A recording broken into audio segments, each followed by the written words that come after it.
Ito na guys, yung pina-sprayhan natin noon na madamo. Tingnan yung damo, wala na oh. Nanlanta na, ayan. Patay na yung mga damo oh.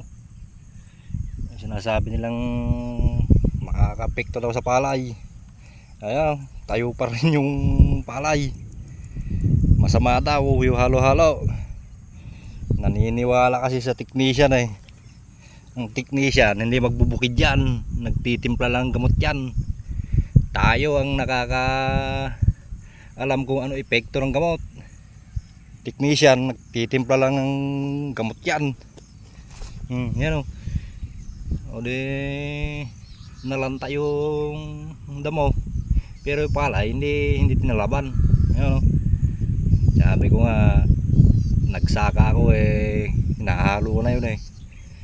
Patay sana yung palay. Technician kasi hindi niya alam yan, titimpla lang gamot yan. Tayo ang nakakaalam kung kaya bang patayin ng gamot o ano. Sila tikatimpla lang. Kung isang gamot lang yan, dodoble ka pa. Yun minsanan na, naghalo na. Yung frontier kasi may damong hindi kayang patayin yan eh. Kaya hinaluan ng Pi-0 tsaka 2,4-D. Ayan, malinis na oh. Yung mga damo nalanta. Kaya naman ako nagmi-mix dahil kung frontier lang may hindi siya kayang damo. Di matitil-til yung palay natin pag dalawang beses na isprehan. Yan, minsan na lang kasi nga naghalo-halo na. Ayun, tepok yung damo, nanilaw oh, yung damo.